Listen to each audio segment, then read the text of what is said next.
everyone. My name is Dylan Rafferty, and I am ecstatic to be here before you. A little bit about me. My name is Dylan M. Rafferty. I am the founder, president, and chairman of the North Texas Disability Chamber.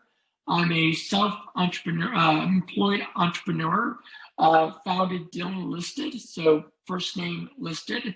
And I also serve on a variety of executive board roles. A little bit about me. I'm a person with disabilities. I'm deaf in the hard of hearing, so deaf in the right ear, partially deaf in the left ear with a hearing aid. But that's a little bit about me in a nutshell. I'll tell you a story how I got started in the first place. I was once a special education graduate of a top school district in Plano. And I kind of found my area of passion in serving people with disabilities just like me. But one thing that I've learned during this entire time, I kind of, excuse me, sorry, I kind of messed up. I think I'm not doing a very good job on this. That's okay, that's okay. Do you want to just start over? Yeah, I'm gonna start over. Okay, give me a couple minutes, give me a second to mute myself. Okay. And then I just need, the only reason I say about 10 seconds, 5 to 10 seconds, that gives me the editing area in the beginning, and then I do that at the end where I edit that little bit out at the end, and it makes it clear for me to start you and end you. Okay. Okay, I'm fixing to mute myself and just start all over. It's not a big deal.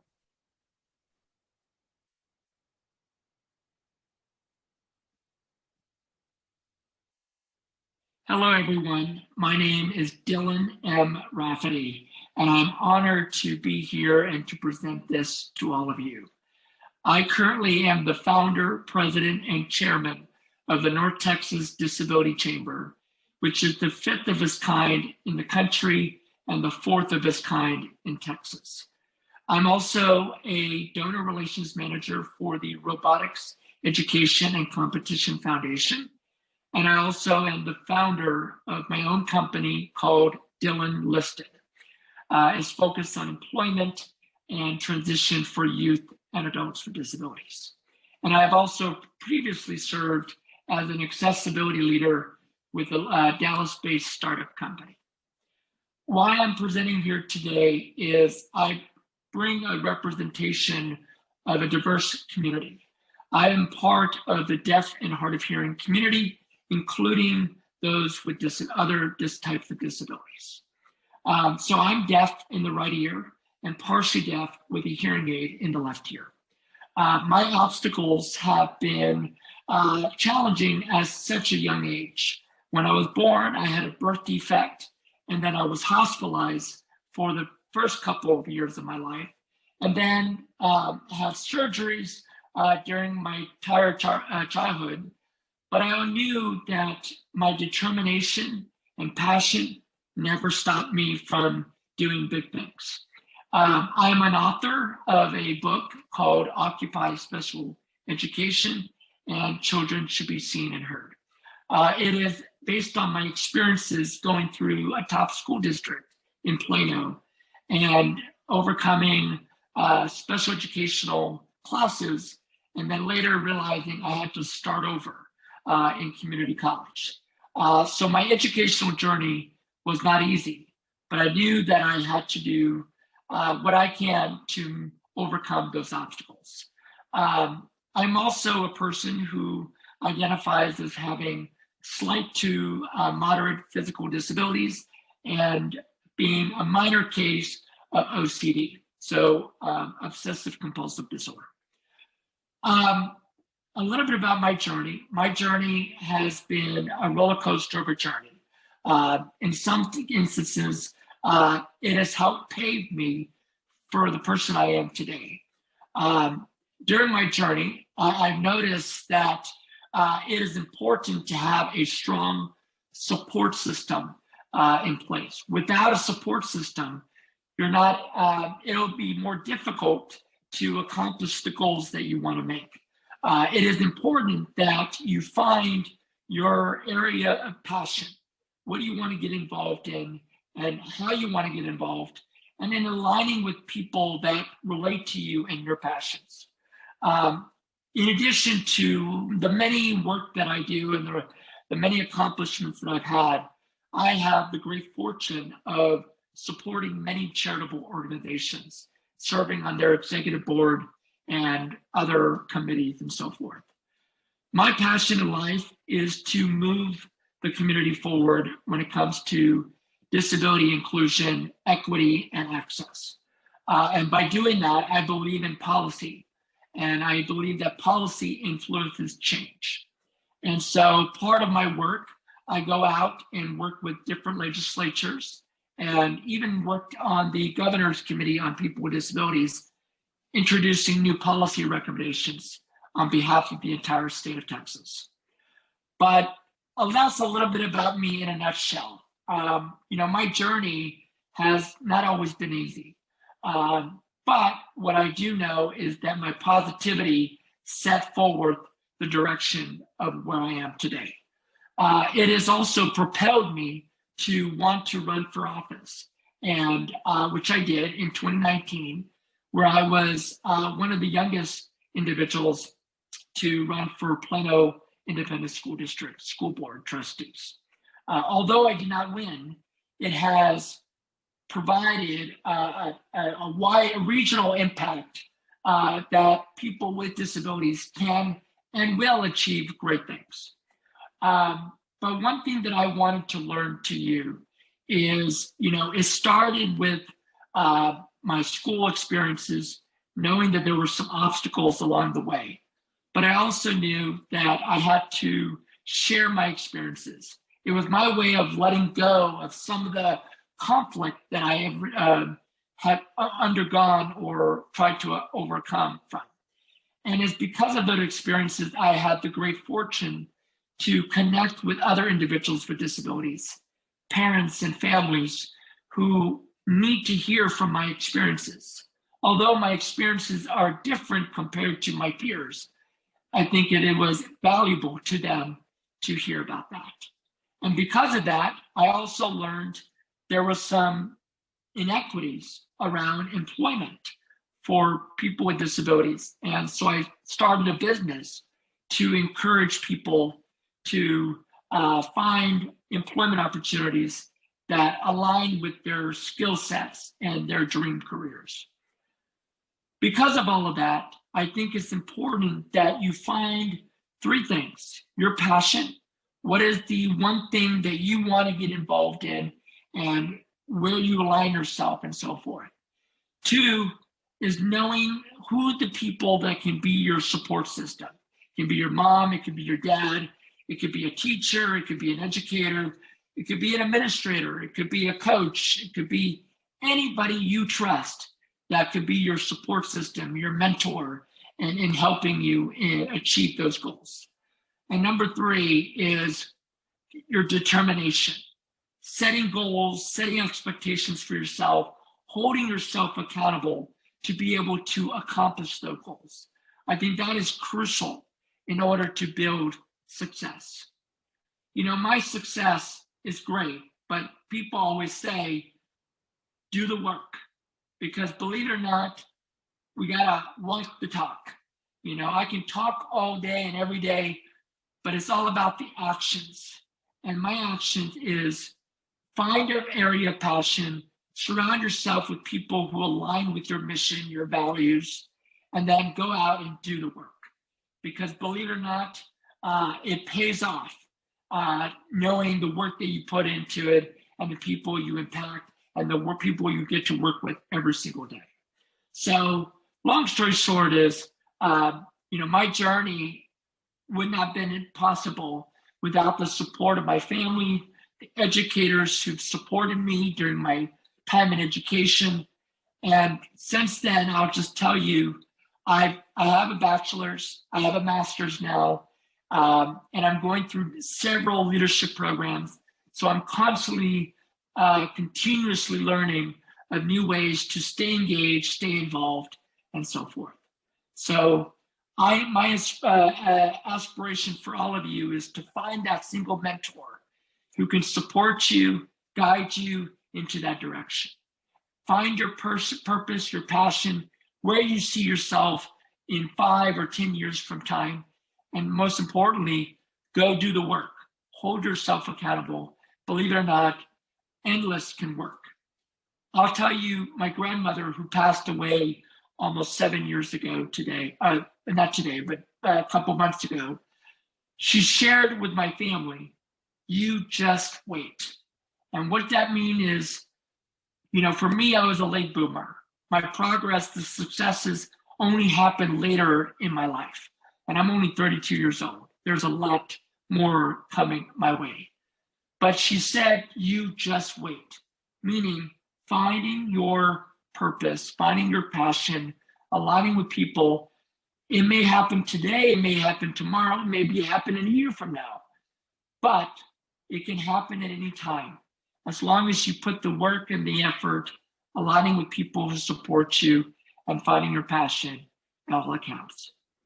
Thank you again for allowing me, Dylan Rafferty, to speak before you on behalf of the entire Junior Achievement and students and so forth. Thank you for the opportunity. And I look forward to hearing all the progress that you make. Whatever path you might be on, I look forward to your successes. Stay focused and stay determined. Believe it or not, progress can happen. Maybe not today, maybe not tomorrow, maybe years from now. Thank you.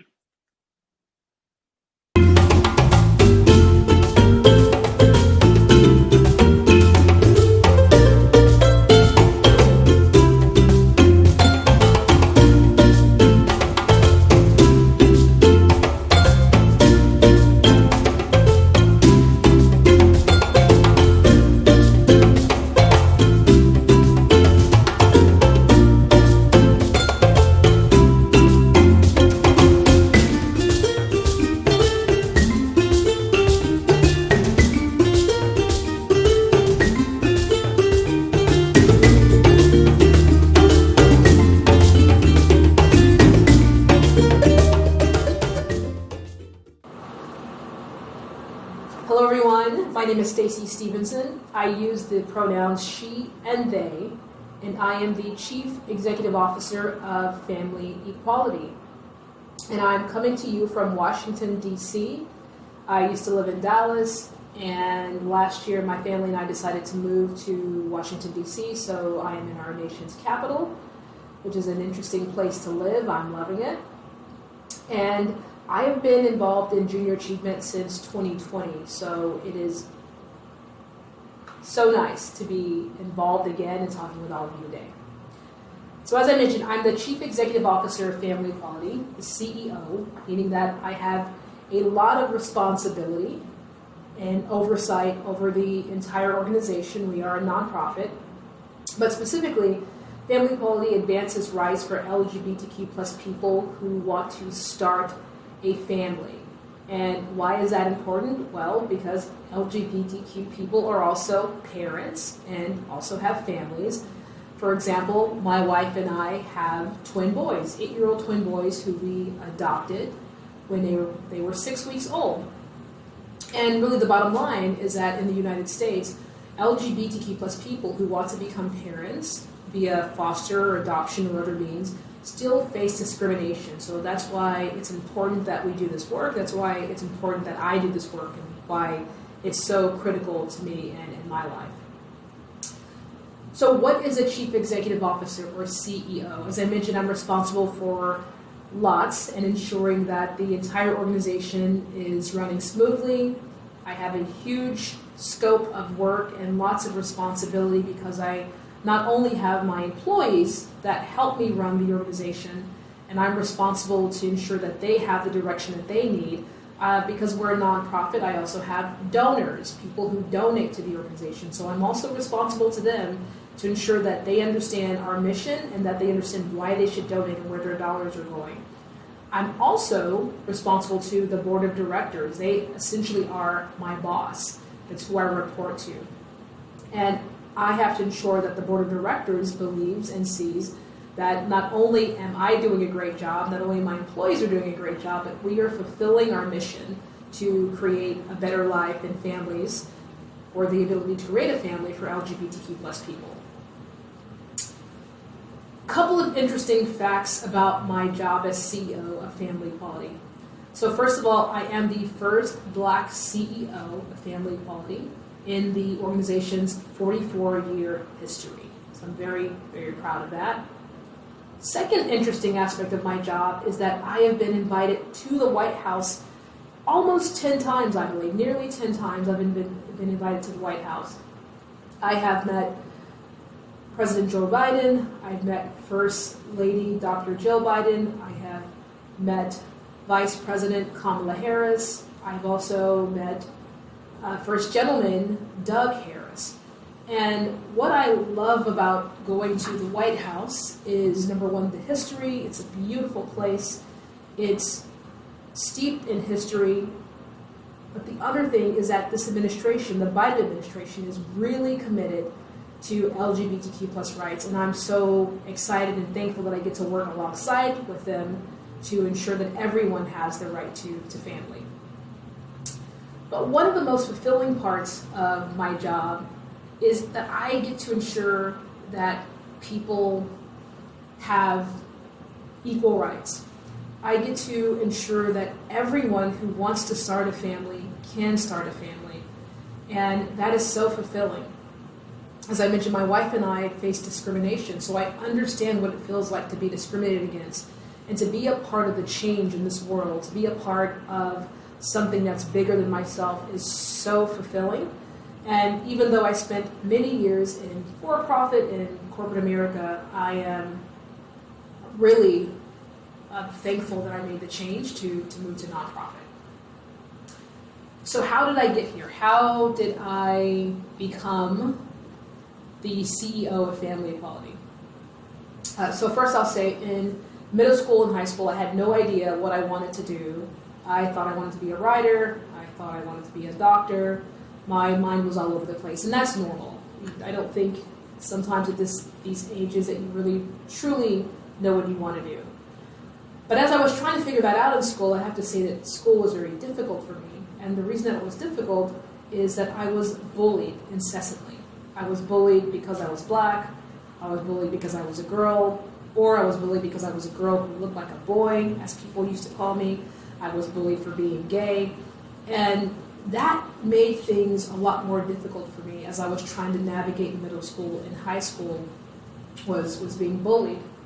And for a while, I believed the things that my bullies were telling me about myself. I believed that I was less than.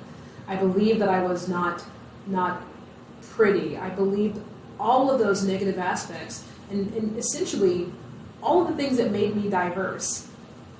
My skin, being a woman, being LGBTQ plus, all the things that made me special and unique, my hair, were the things that they were making fun of. And I believed those things for a while, that they were negatives, that they were not blessings, that they were not something that just made me uniquely me. And thankfully, one day, I realized that all of those aspects of me that bullies were picking on and saying that they were bad were actually strengths, actually gave me power.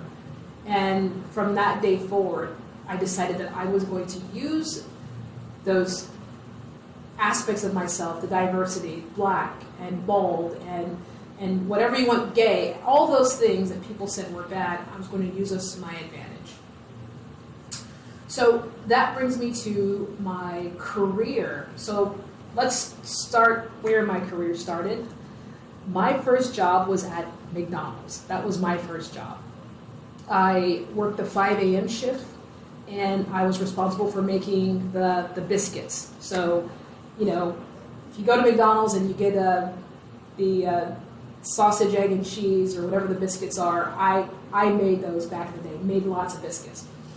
And what I learned about working at McDonald's that I still can use in my life today is that you're not going to always like the people who are managing you. You're not always going to agree with them, and you're not always going to like the things that they ask you to do. As long as what they ask you to do is within the realm of your job, then it's okay to do it. But those things are not always going to be comfortable. And I didn't like my manager at McDonald's. It wasn't something that she was doing wrong. I just didn't want to be told what to do. And I didn't want to do difficult things. And I remember one day I had to clean poop out of the McDonald's playground because a baby had an accident. And my manager asked me to go get the mop and the spray and all that. And I was so irritated. I was so mad at her for making me do that. But I did it. And so this is not a story about cleaning up poop, but it is a story about that doing hard things is something that you need to learn to do. Being comfortable with being uncomfortable is something that you need to learn to do. And I think it's important, and it's an important lesson that I've taken on in my career. I've had that mindset for 25 years. And so not only that you have to be comfortable with being uncomfortable, you need to develop discipline, you need to be comfortable with being you, and you cannot ignore the importance of education. So as I said, my career. So I started at McDonald's. I then worked my way to Whataburger. For those of you in Texas, you know Whataburger very well. I went to work at a toy store and then tech support, and I then made my way to corporate America. And my career in corporate America lasted about 20 plus years. And then during the pandemic, I decided to change my career and do something that I felt was more meaningful for me at the time, and that was to move to nonprofit, and I became the CEO. But in terms of my job, I've been a cashier. As I said, I've been a biscuit maker, a burger flipper, a manager, a director, and now a chief executive officer.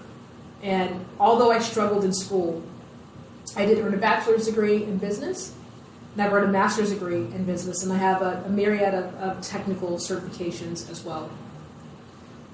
So when choosing a career, I'm going to leave you with 4 tips when you're choosing a career. Number 1, as I mentioned about being uncomfortable, know that we don't always start at the top. Know that every job that you enter into is not going to be the most comfortable. You have to crawl before you walk, and the job is not always going to be glamorous. But working hard and working your way up is something that builds character, and it's going to help you in the rest of your career. Number 2, choose a career for the meaning and not only for the money. And a lot of times we are all about chasing money. Money is great, but you got to have some meaning. So choose a career that means something to you, whether that's accounting or nursing, writing, leadership. It doesn't matter, but there has to be some meaning, something that's in your heart. And if you're chasing money only and not the meaning, you're never going to be happy with your job. You're probably never going to feel fulfilled. One of the areas that I found meaning was leadership.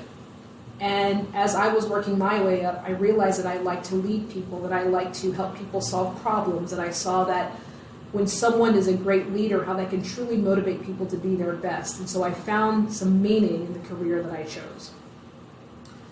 3, develop discipline. You have to have discipline. Whether that's creating a schedule that you follow every day, whether that's eating, working out, reading, I don't care what it is, but discipline and being structured is so important. It keeps you focused. It keeps your eye on the prize of what your goals are. It keeps you achieving at a high level. If you can't or don't have discipline, think of all the people who are sports stars. Discipline is what got them there, and it's no different in the career. So ensure that you are developing some sort of discipline that's going to help you achieve your goals. And then the last thing I'll say is keep learning and never stop learning. Whether it's certification, an associate's degree, a bachelor's degree, online learning, whatever it is, you can't ignore the value of education, and you have to have education.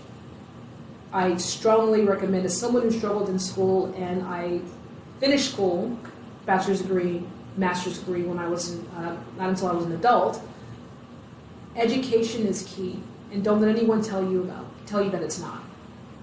have to focus on your education, your educational goals throughout your career. It doesn't stop when you graduate. I'm still learning today. I'm still taking classes today. Continue to learn. And I said this was the last thing, but I'll leave you with a bonus tip, especially for folks who are in this generation. Bonus tip is, do not allow social media to be the reason that you do not get a job or that you lose a job. And this is important in this world of TikTok and Instagram and Twitter and Twitch and all the things. Sometimes what you say on those platforms can prevent an employer from moving forward with you.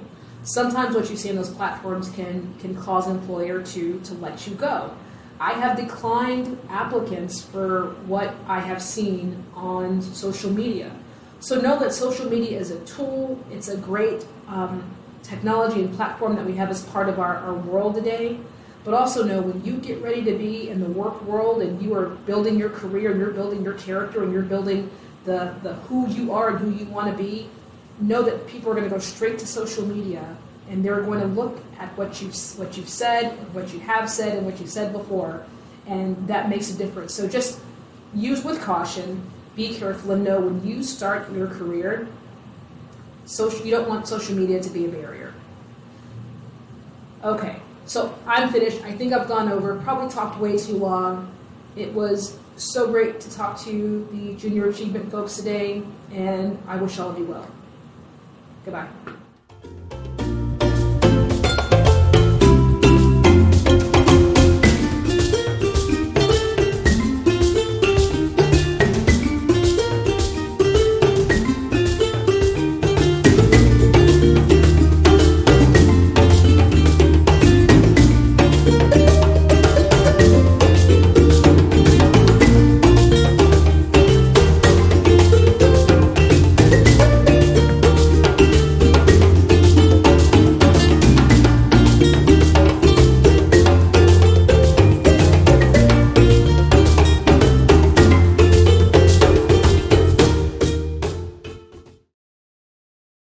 Okay, so I am Anila Jahangiri. I'm originally from Pakistan, and I have been in the United States for the past 30 some years. So my journey started in Pakistan. I did my bachelor's in electrical engineering, and I am the only female graduate amongst a class of about 500 students. And I got a scholarship. So when I graduated with my bachelor's in electrical engineering, I stood, by the grace of God, I stood first in all my class with all 4 years of undergraduate education. So on the basis of that, I got a scholarship from the Ministry of Education in Pakistan to come to the United States for higher studies. So I wanted to be a biomedical engineer. So I had a scholarship to study for master's and PhD in biomedical engineering. So my starting point was Albany, New York.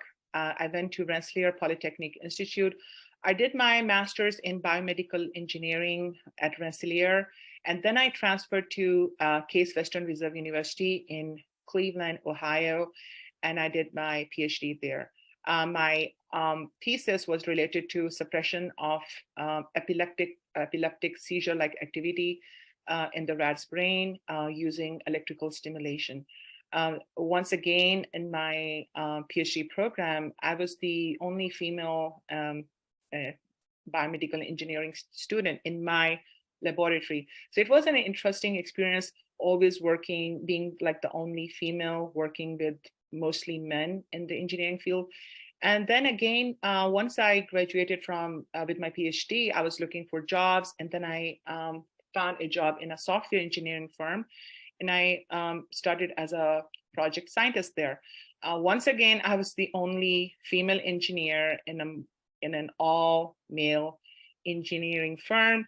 And I think that kind of, for the females out there, it's, I feel like sometimes women, some women, I'm not going to speak for all, but some might feel like, when they're working with men, women are a little bit different. They express themselves differently, and they might feel overwhelmed.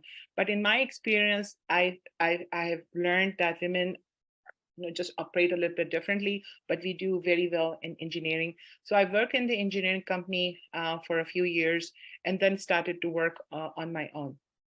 And then 9/11 happened, and I saw myself explaining myself a lot to people about Islam.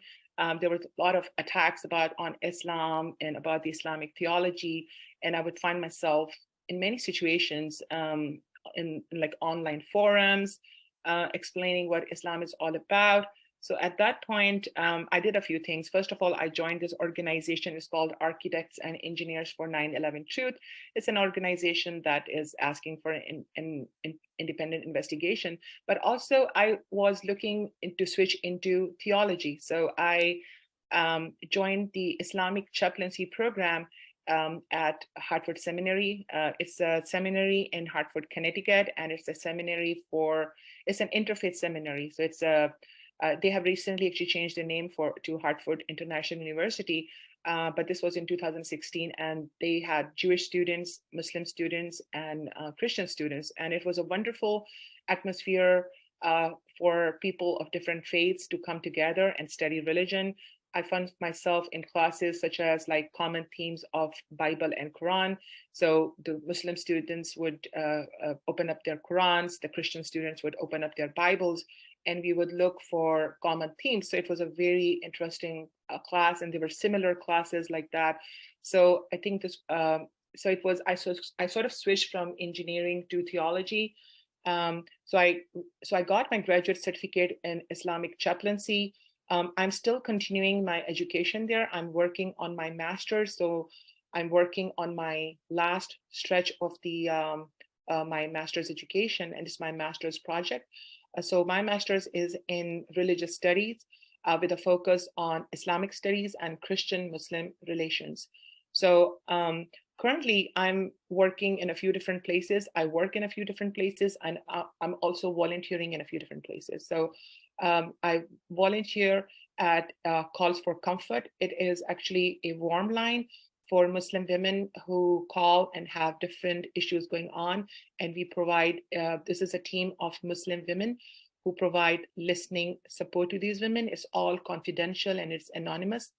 I also work as a Sunday school teacher for Islamic Circle of North America. I teach middle school and high school students in Sunday school. Also, because of my job at Sunday school, I get referrals from the community about people who might have some issues that they would like to talk to me about, because I'm a chaplain. So chaplains are just like counselors, psychological counselors, but with a difference. Chaplains, or you may call them pastoral counselors, they use religion and psychology principles together. So that's what I do. I use religion, I use coping strategies from the Quran, from the Islamic scripture, and then I couple them with psychology, and then I will counsel people. So besides my work at Calls for Comfort and my work as the Sunday school, I'm working as a community chaplain. So I will be counseling couples who are going through marital differences. I will be counseling teenagers, growing up issues, and trying to arrive at a solution with religion and psychology in mind. And also because I am an engineer from my past education, so I see myself working very logically and analytically. I mean, I try to use the emotions, and I try to use the brain. I'm also a neuroscientist, so I always look at the neuroscience reason for something that is happening, and I try to give a solution to the family, to the couple, or to the teenager in question, and try to arrive at a solution for their life problems. I also work at Texas Health, Plano. I work as a PRN chaplain. So what a PRN chaplain is, that they're not full-time chaplains or part-time chaplains, but they are on call. They are given the choice to choose their schedule. So I usually work on Sundays, because Sunday is kind of an off day for me. So Sundays I just divide between my hospital work and my Sunday school work. The rest of the week, I'm also a homeschooling mother. I homeschool my 9-year-old daughter. And I try to make the education very fun. We try to go out in the park and try to look at nature and try to have our knowledge in a way that is exciting. And it's not, I hate like just repetitive days. So homeschooling, my 9-year-old gives us that opportunity to have our days set differently with each other. So that is what I'm currently doing now. I'm trying to complete my project, and my project is actually related to I'm talking about the Quranic verses that have often been used by people who want to exploit Islam in a negative manner, or people who talk about Islam in a negative manner. And I'm actually doing an analysis on those Quranic verses, the historical reasons for which verses came through and what those were, and summarizing basically the most of the verses are from wartime verses that have been negatively used. So that is my project, and I hope to finish that by the end of this semester. And I'm very excited to be speaking for Junior Achievement Dallas, and I look forward to any questions. Thank you.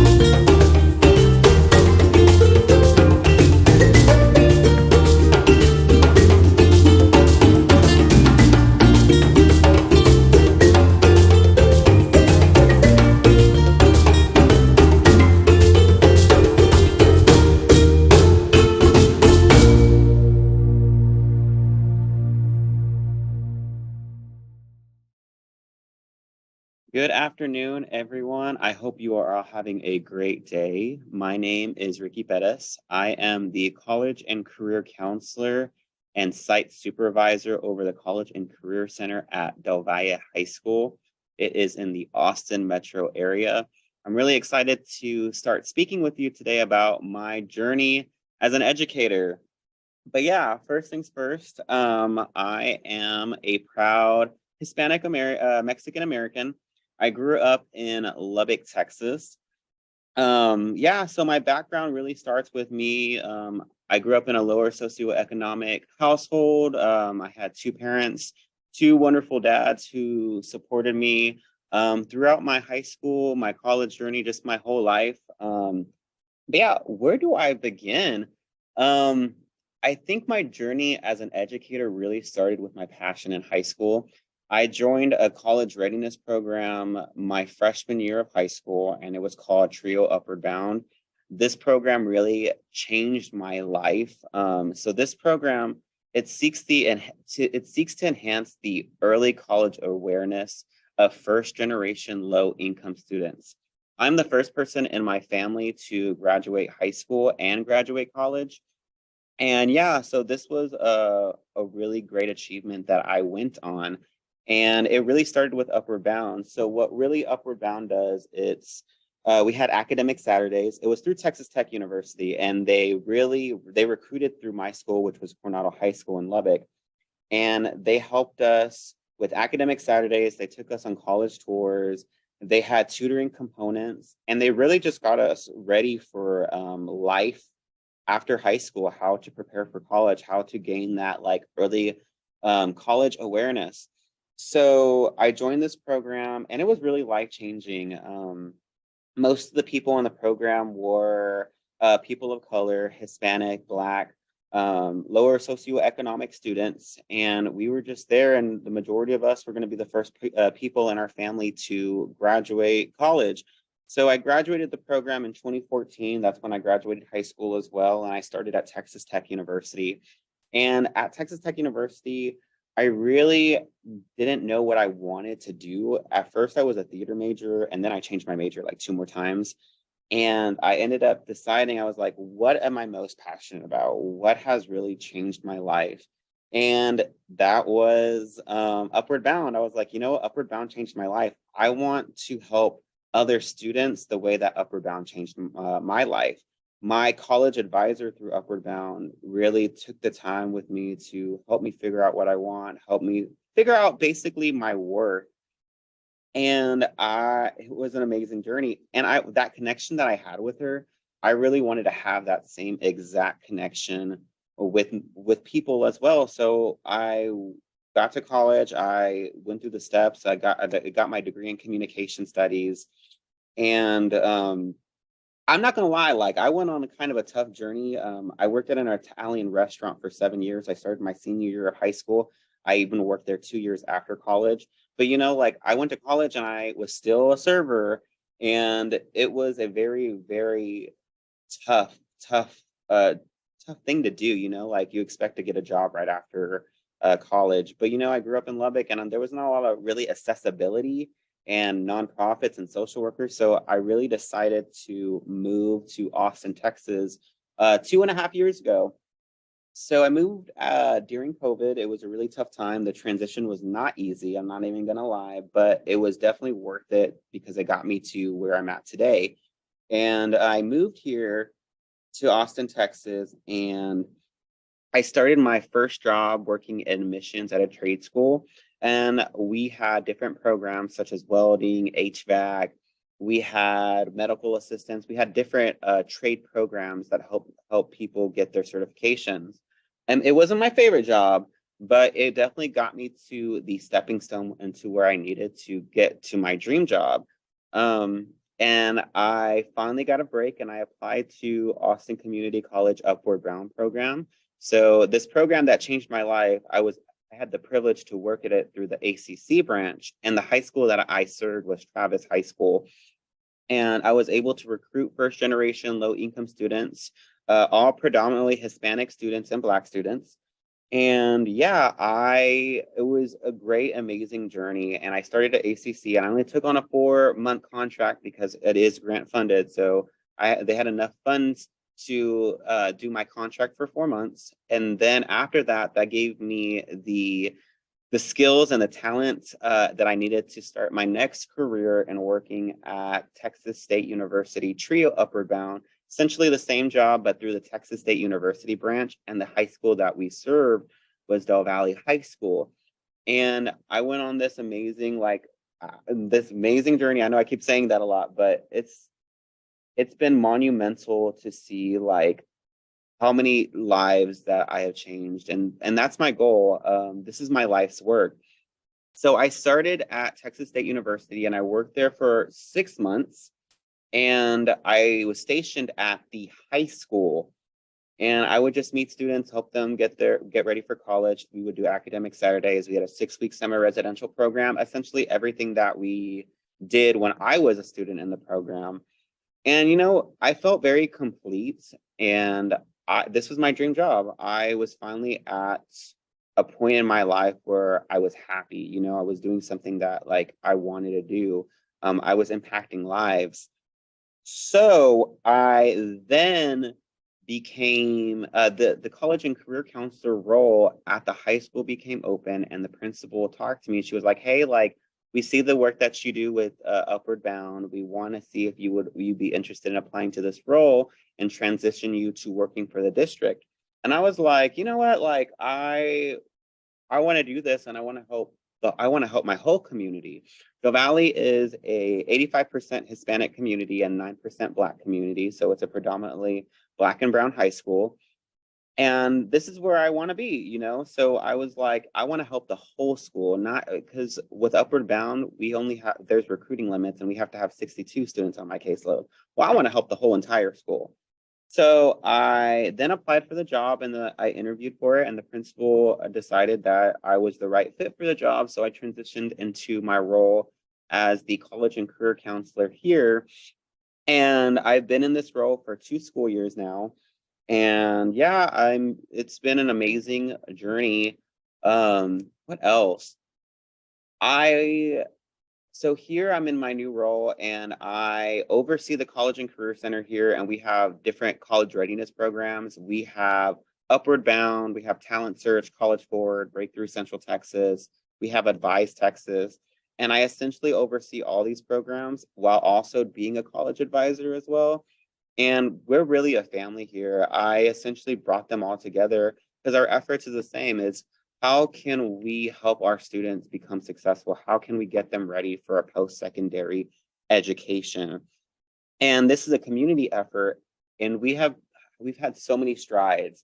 During my first year, my first class of 2023, we had a secondary enrollment rate of 65% to 55%. That's the expectations, which is the highest post-secondary enrollment rate in over 10 years at Del Valley High School. It's been a huge journey, you know, and for the class of 2020, that was the class of 2022. For the class of 2023, we're going to exceed that expectations. And, you know, 90% of our school is on free or reduced lunch. And we're here to make sure that we impact these students to pursue a higher education or pursue something that they want to do, you know, whether it is trades, whether it is CTE. And that's really been my job. And I think we've been making some great accomplishments here. I absolutely love being the college and career counselor here. It has been life-changing. Seeing my kids come in every day saying, Mr., I got accepted into college. Mr., I got accepted at Texas Tech University. Ooh, or Mr., hey, I got a scholarship. This is something that I've been looking forward to my whole life, is mainly building this bridge for my students so they can be successful. This past, a couple months ago, I was nominated for an Austin Under 40 award. And these awards recognize educators, and just really, they have multiple categories, but they recognize educators who have done something in their community. I was nominated for youth and education, and because they saw the accomplishments that I had with these students. And, you know, like, it was a great recognition, but at the end of the day, like, I really do this work because I want to help historically excluded communities strive. I want them to be successful. But yeah, I absolutely love what I do. I'm here for a reason, and these kids are my life. I love my students, and I wish them the best, and I'm here to be that extra support system. And that's really how I got to my journey today. Grew up low income, and we didn't have a lot of money. And I work with the same population, and I want to help them like get better. I want to help them make that money. And I want them to see a life after high school. And that's my overall goal. And I think we've been doing that. We've been doing it pretty well at this high school, and I'm super, super proud of all my students. And thank you so much for taking the time to speak with me today, guys. But that's what I got for you. Definitely education is power, and I highly believe that. If you have any questions, feel free to reach out to me.